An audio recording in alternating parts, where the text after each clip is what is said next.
भाई सभी लोगों से आग्रह करूंगा कि सामने से कृपया आग्रह करता हूं अपने लोकप्रिय सांसद और जहानाबाद के लोकप्रिय प्रत्याशी चंद्रेश्वर प्रसाद चक्रवर्ती जी से मांग करें आगे से आ जाइए और मैं लोजपा के गया जिला के अध्यक्ष चिराग पासवान जी को अन्य वस्त्र और बुके देकर सम्मानित करे।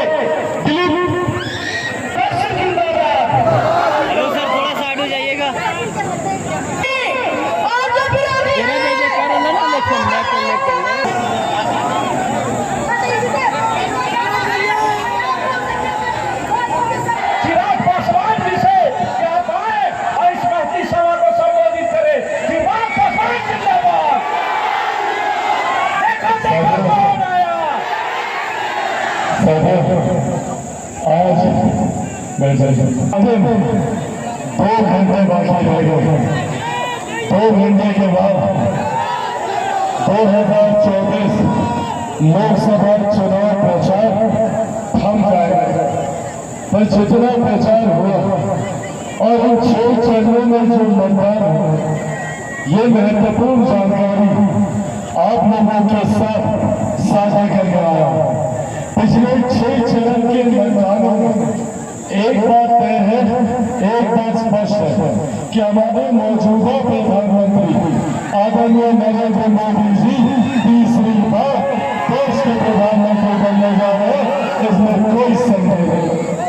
तो ऐसे में साथियों, जब ये बात तय है कि 4 जून के बाद एनडीए की सरकार बनने वाली है, जब ये बात तय है कि फिर से हमारे प्रधानमंत्री तीसरी बार देश के प्रधानमंत्री बनने जा रहे हैं, तो ऐसे में हम लोगों की जिम्मेदारी बनती है यहाँ जहानाबाद लोकसभा के एक मतदाता की जिम्मेदारी बनती है, यहाँ उत्तरी विधानसभा के हर एक मतदाता की जिम्मेदारी बनती है कि हम एक ऐसे प्रत्याशी को वहां से जिताकर भेजें जो जब भारत की संसद में जीत ले जाए तो प्रधानमंत्री जी के बगल में बैठकर आप लोगों की समस्या का समाधान कर सके, आप लोगों के लिए कार्य कर सके।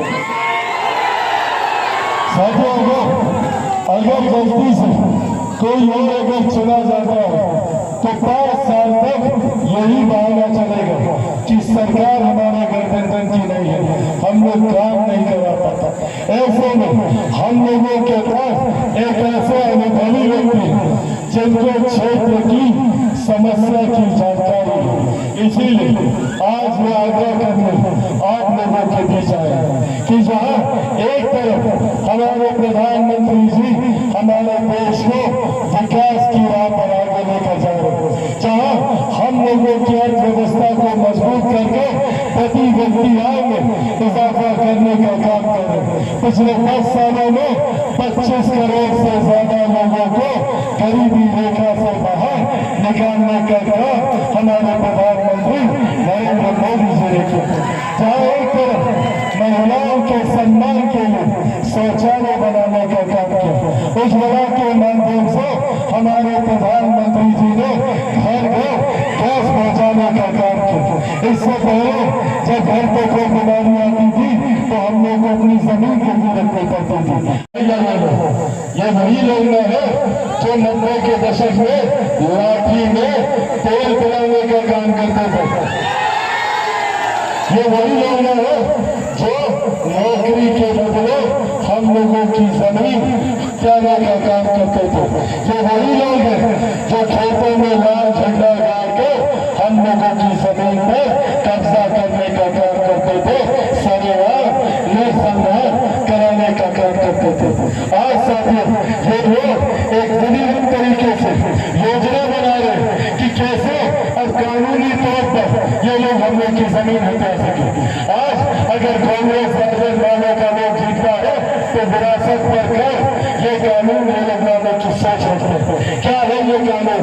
इस कानून के तहत आप लोगों की जितनी जमीन हो, गरीब किसान की जमीन हो, गरीब मजदूर की संपत्ति हो, या जाजी आप लोगों का गहना जेवर जो भी घर पर आप लोग रखी है, उसका 55% हिस्सा अगर ये लोग जीता महागठबंधन वाला तो 55% हिस्सा अपनी संपत्ति में ले लेगा। आप लोगों का जेवर छीन लेगा, आप लोगों की जमीन छीन लेगा, आप लोगों की संपत्ति का 55% हिस्सा ये कानून वो लोग बनाने में सोच रहे हैं।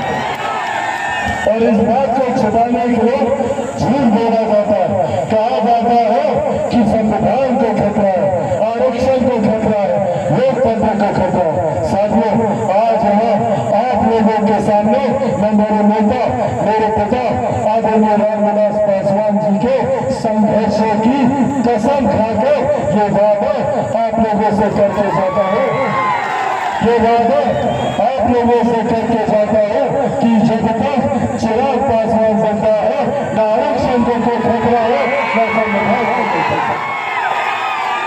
इन लोगों से हम लोगों की गरीब कल्याण की योजनाओं को अगर ये लोग आया, कितने लोगों को यहाँ पर 5-5 किलो राशन मिलता है? हाथ करके बताइए।